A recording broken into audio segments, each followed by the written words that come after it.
Assalamualaikum warahmatullahi wabarakatuh. Learning Journal News hadir kembali di hadapan pemirsa dengan berbagai informasi menarik seputar dunia perkuliahan, mata kuliah penelitian kualitatif serta sekitarnya. Bersama saya Melisa, inilah informasi hari ini. Pemirsa, tepat pada hari Selasa 27 Mei 2025 telah berlangsung kegiatan belajar mengajar mata kuliah penelitian kualitatif yang diampu langsung oleh Bapak Dr. Adi Kusuma MSI. Kegiatan ini berlangsung selama 150 menit dimulai dari pukul 9 hingga pukul 10.30 di lantai 3 Gedung Fakultas Dakwah UIN Sultan Maulana Hasanuddin Banten. Pada pertemuan ke-13, kegiatan belajar mengajar mata kuliah penelitian kualitatif ini dijelaskan langsung oleh kelompok 3 yang berjumlah 6 orang. Di antaranya ada Sabila Intan Amali, Rizka Amelia Putri, Rizka Khairunisa Ibnu Malik, Mutifatul Hamdiah, dan juga Melisa yang menjelaskan seputar penelitian komunikasi media. Sabila Intan Amali sebagai presentator pertama menjelaskan terkait pengertian komunikasi media, di mana penelitian komunikasi media merupakan suatu karya ilmiah yang mempelajari bagaimana media yang digunakan, diproduksi juga berdampak kepada individu maupun masyarakat dalam fokus utamanya yaitu proses penyampaian pesan melalui media elektronik maupun media digital dan lainnya. Contoh dari penelitian komunikasi media ini yang pertama, pengaruh media sosial terhadap pembentukan opini. Yang kedua, strategi komunikasi media influencer dalam menyampaikan pesan edukatif di YouTube. Dan kemudian ada Malik dan juga Melisa sebagai presentator kedua dan ketiga menjelaskan terkait teori-teori komunikasi media. Di antaranya ada teori MC Luhan, The Medium is the Message, medium mengubah pola persepsi manusia, setiap medium memperpanjang indera manusia, media membentuk masyarakat, klasifikasi media oleh MC Luhan, mengklasifikasikan media menjadi dua. Yang pertama hot media, yang kedua cool media. Kedua ada teori Stuart Hall, yaitu encoding dan decoding, di mana pengkodean pesan dan juga pemaknaan pesan oleh audiens. Contoh praktisnya yaitu ketika Gus Baha menggunakan simbol, kode bahasa pesantren atau Arab Pegon makna kitab, santri memaknai decoding pesan Gus Baha sesuai latar budaya dan tradisi pesantren. Penerapan model tempat tahap komunikasi. Short Hall produksi oleh Gus Baha, sirkulasi pengajian YouTube, distribusinya media sosial, reproduksinya adalah respon santri dan juga masyarakat. Ketiga ada teori framing, penjelasan tentang Fronstedt brand Hamlin, ditampilkan sebagai merek fashion mewah. Situasi resmi dan platform online menampilkan citra profesional, tujuannya untuk membentuk impresi positif di mata publik. Penjelasan tentang backstage, terungkapnya praktik penempelan ulang logo di balik layar, klarifikasi yang tidak menyeluruh memperkuat kesan manipulatif. Kepercayaan publik mulai goyah setelah realitas di belakang panggung terbuka. Kemudian penjelasan teori secara eksplisit menggunakan istilah front stage dan juga backstage sesuai dengan konsep utama teori Goffman. Keempat ada teori agenda setting, di mana sejarahnya berawal dari pemikiran dua orang, yaitu Walter Lippmann dan Bernard Cohen. Lalu teori agenda setting ini diperkenalkan oleh Maxwell M.C. Combs dan Donald L. Shaw pada tahun 1972. Maxwell M. Combs dan Donald mereka menemukan dalam survei pemilih Carolina Utara selama pemilihan Presiden Amerika Serikat pada tahun 1968 bahwa apa yang dianggap orang sebagai masalah terpenting adalah apa yang dilaporkan media massa sebagai yang paling penting. Kemudian modelnya agenda setting, kemudian public agenda menjadi politik agenda menjadi public policy. Konsepnya secara praktis, agenda setting menentukan apa yang harus diberitakan sehingga menjadi agenda publik. Kemudian yakni isu utama yang menjadi bahan pembicaraan. Diharapkan agenda publik nantinya menjadi agenda kebijakan atau politik agenda, atau mempengaruhi agenda politik para pembuat kebijakan yang pada akhirnya menentukan kebijakan publik. Contoh judul skripsi dari agenda setting ini adalah analisis agenda setting Detik News terkait berita hoax corona konspirasi dokter Pemda di Jepara. Kemudian ada teori kultivasi, sejarahnya pertama kali dikenalkan oleh Profesor George Gerberner pada tahun 1969 dalam sebuah artikel yang berjudul The Television of Violence, yang berisikan bagaimana media massa khususnya televisi menampilkan adegan-adegan kekerasan di dalamnya. Saat itu ia menjadi dekan Annenberg School of Communication di Universitas Pennsylvania, Amerika Serikat.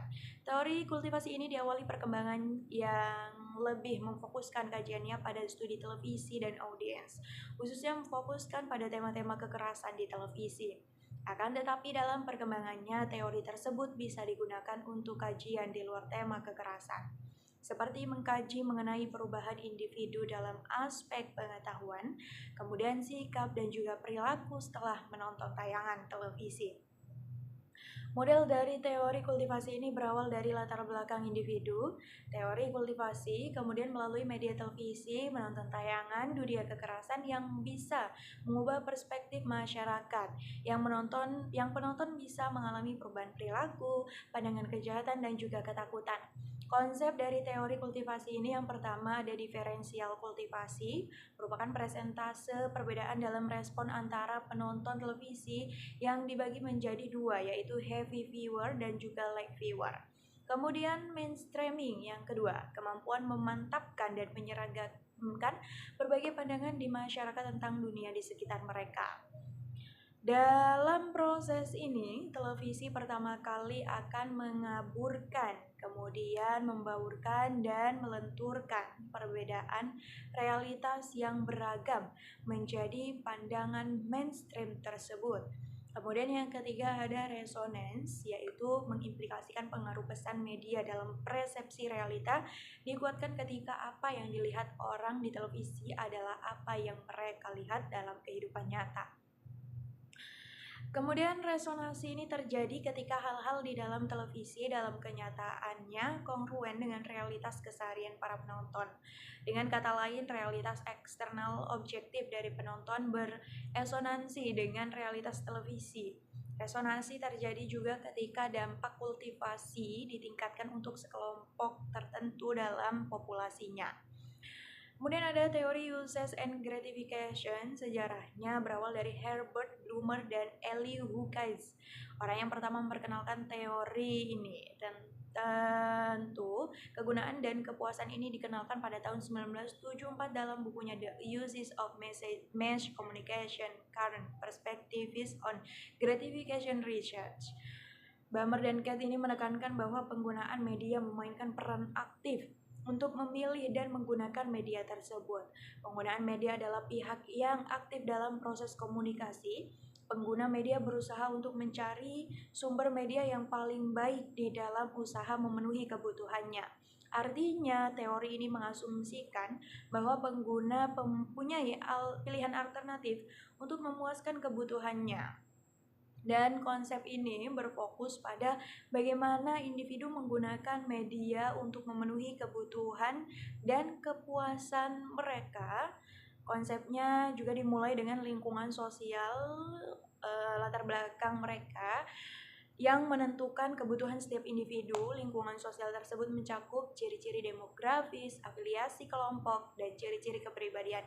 Kebutuhan halayak dapat dikategorikan menjadi kebutuhan kognitif, afektif, integratif, sosial, personal, dan pelepasan ketegangan. Kebutuhan tersebut dapat dipuaskan dengan sumber-sumber kebutuhan non-media seperti intervensi keluarga, teman komunikasi pribadi, kebiasaan sehari-hari, dan juga hobi atau rutinitas yang dijalani.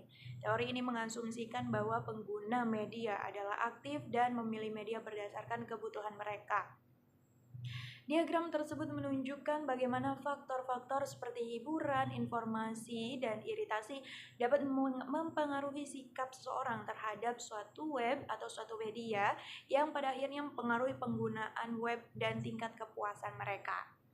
Kemudian ada beberapa poin penting dari teori use and gratification ini.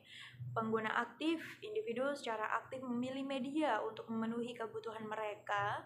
Orientasi tujuannya untuk diarahkan pada tujuan tertentu. pilihan medianya, individu memiliki pilihan alternatif untuk memuaskan kebutuhan mereka. Kepuasan penggunaan media bertujuan untuk mencapai kepuasannya. Motivasinya, individu menyadari motivasi mereka dalam menggunakan media. Teori use and gratification ini juga relevan dalam konteks digital, di mana individu memiliki banyak pilihan media untuk memenuhi kebutuhan-kebutuhan mereka. Teori ini menekankan bahwa media bersaing dengan sumber lain untuk memenuhi kebutuhan individu. Contoh judul skripsi dari ini adalah pengaruh motif penggunaan media terhadap kepuasan pengguna video dan foto di Instagramnya AA Gim. Kemudian Rizka Hoirunisa sebagai presentator keempat menjelaskan terkait metode penelitian komunikasi media ini. Ada 3, yang pertama ada analisis wacana, kedua ada analisis framing, dan yang ketiga ada analisis isi.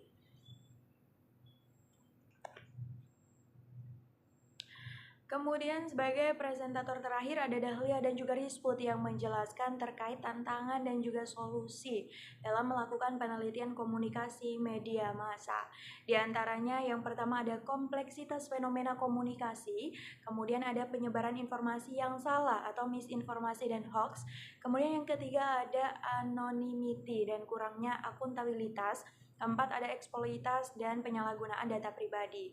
Kelima, polarisasi opini publik. Solusi yang dapat diterapkan adalah yang pertama, pendidikan media dan literasi digital. Kedua, perlindungan data pribadi dan kebijakan privasi yang jelas. Ketiga, akses lebih luas terhadap informasi. Keempat, partisipasi aktif masyarakat. Dan yang kelima, meningkatkan kesadaran tentang empati dan juga tanggung jawab digital. Baik, pemirsa, berita tadi dapat mengakhiri perjumpaan kita kali ini. Saya Melisa beserta kru pamit undur diri. Terima kasih. Wassalamualaikum warahmatullahi wabarakatuh dan sampai jumpa.